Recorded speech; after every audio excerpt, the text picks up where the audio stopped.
Assalamualaikum warahmatullahi wabarakatuh. Nama saya Sarul Hidayat. Saya berasal dari kelas Agribisnis 2B. Di sini saya akan menyampaikan materi ceramah tentang hakikat iman dan tanda-tandanya. Allah Subhanahu wa taala berfirman, sesungguhnya Allah pasti menolong orang yang menolong agamanya. Sesungguhnya Allah benar-benar maha kuat lagi maha perkasa,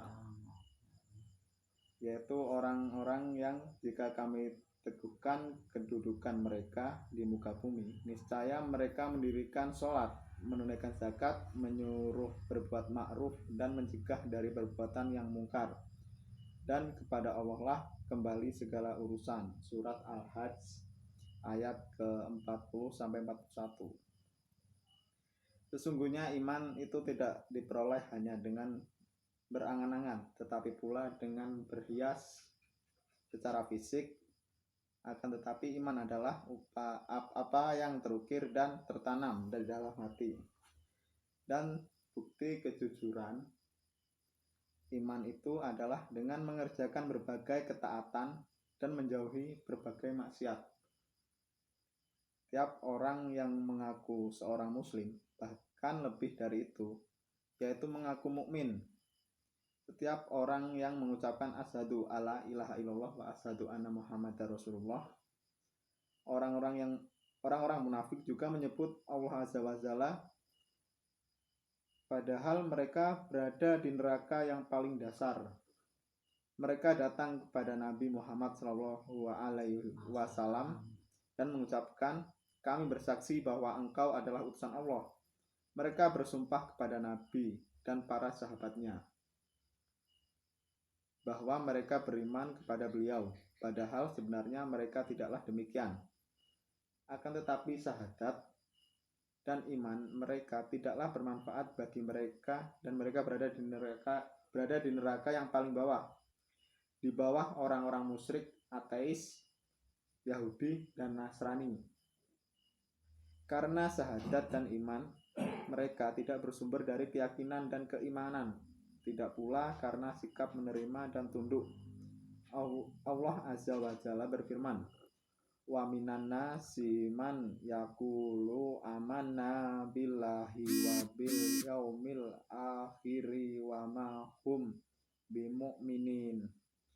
Yang artinya, di antara manusia ada yang mengatakan kami berfirman kepada Allah dan hari kemudian, padahal mereka itu sesungguhnya bukan orang-orang yang beriman. Surat Al-Baqarah ayat ke-8. Iman adalah akidah yang kokoh sebelum segala sesuatu. Iman itu membuahkan perkataan yang baik dan amal saleh. Iman juga menghasilkan kecintaan kepada Allah azza wa jalla dan Rasulnya, serta ikhlas dalam menauhidkan Allah azza wa jalla dan mengikuti Rasulnya. Iman adalah kesungguhan, amalan, ketekunan, kesabaran, menahan dan mencegah diri dari suatu disukai maupun yang tidak disukai semata-mata karena Allah azza wa jalla. Sesungguhnya iman memiliki tanda-tanda yang banyak. Allah azza wa jalla banyak menyebutkan dalam Al-Quran, dan Rasulullah SAW banyak menyebutkan dalam hadisnya. Di antara contohnya adalah firman Allah azza wa jalla yang artinya, sesungguhnya orang-orang yang beriman ialah mereka yang bila disebut nama Allah, gemetarlah hati mereka, dan apabila dibacakan ayat-ayatnya, bertambahlah keimanan mereka. Dan hanya kepada Allah lah mereka bertawakal, yaitu orang-orang yang mendirikan sholat dan yang menafkahkan bagian dari rezekinya yang kami berikan kepada mereka. Itulah orang-orang yang beriman, dan sebenar-benarnya mereka akan memperoleh beberapa derajat ketinggian di sisi Rabb-nya dan ampunan serta rizki atau nikmat yang mulia. Quran Surat Al-Anfal ayat ke-2 sampai ke-4. Allah azza wa jalla juga berfirman yang artinya, dan apabila diturunkan suatu surat, maka di antara mereka orang-orang munafik Ada yang berkata, siapakah di antara kamu yang bertambah imannya dengan turunnya surat ini? Adapun orang-orang yang berfirman, maka surat ini menambah imannya dan mereka merasa gembira. Dan adapun orang-orang yang di dalam hati mereka ada penyakit, maka dengan surat itu bertambah kekafiran mereka.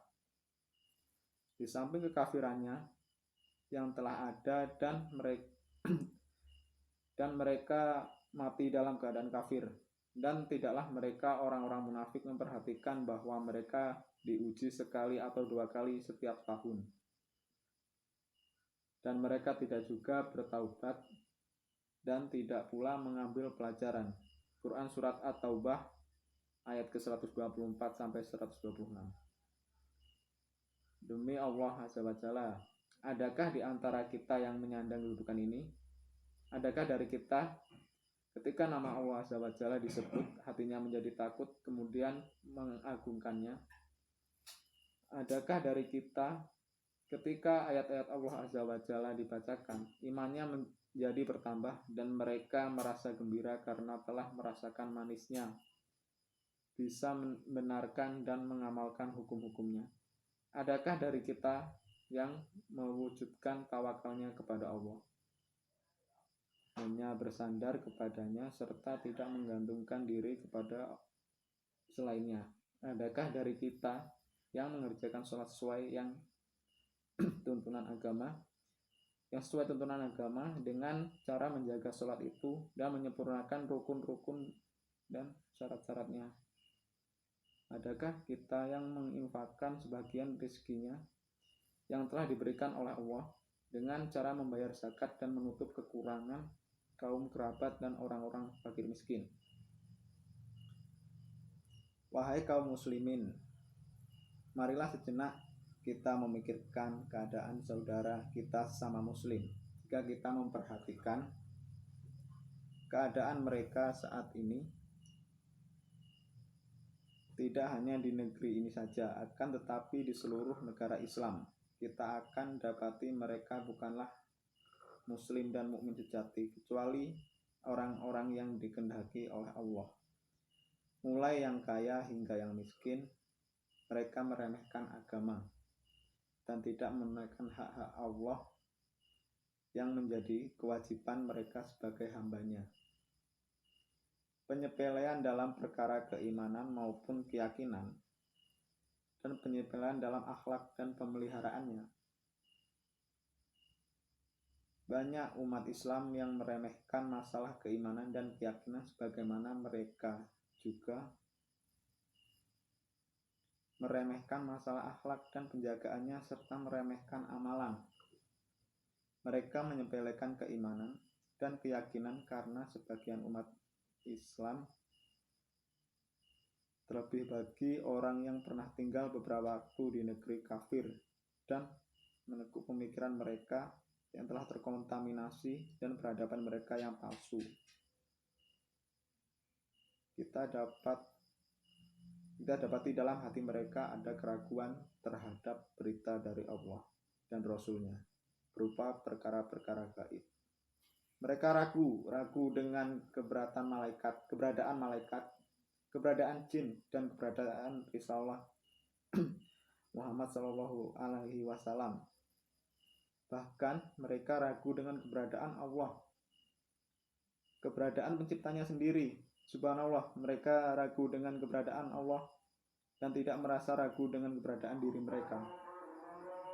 Padahal orang yang ragu dengan keberadaan Allah, seharusnya dia ragu dengan keberadaan dirinya dengan alasan mereka tidak satu pencipta pun selain Allah Azza wa Jalla.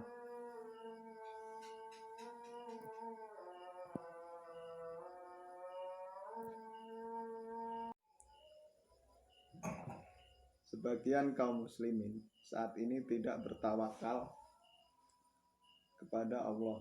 Bahkan sebaliknya, mereka bersandar pada sebab-sebab yang bersifat serba materi secara utuh. Karena itulah kita dapati mereka tidak mengikuti syariat Islam. Dalam mencari rezeki, mereka beranggapan bahwa cara-cara syar'i hanya akan mempersempit pintu rezeki, sehingga mereka mencari rezeki dengan cara apapun, tidak peduli itu halal atau haram. Sebagian umat Islam ada juga mencari keamanan dan keselamatan dari musuh-musuh Allah, sehingga hal itu mengakibatkan mereka loyal kepada mereka pada sebagian perkara yang menyelisihi syariat. Allah Subhanahu berfirman, yang artinya, sesungguhnya orang-orang yang kembali ke belakang kepada kekafiran sesudah petunjuk itu, jelas bagi mereka setan telah menjadikan mereka mudah berbuat dosa dan memanjangkan angan-angan mereka. Yang demikian itu karena sesungguhnya mereka orang-orang yang munafik. Orang-orang munafik itu berkata kepada orang-orang yang benci kepada apa yang diturunkan oleh Allah, atau orang-orang Yahudi, kami akan mematuhi kamu dalam beberapa urusan, sedang Allah mengetahui rahasia mereka. Bagaimanakah keadaan mereka apabila malaikat mencabut nyawa mereka seraya memukul muka mereka dan punggung mereka? Yang demikian itu adalah karena sesungguhnya mereka mengikuti apa yang menimbulkan kemurkaan Allah, dan karena mereka membenci keridhoannya, sebab itu Allah menghapus pahala amal-amal mereka.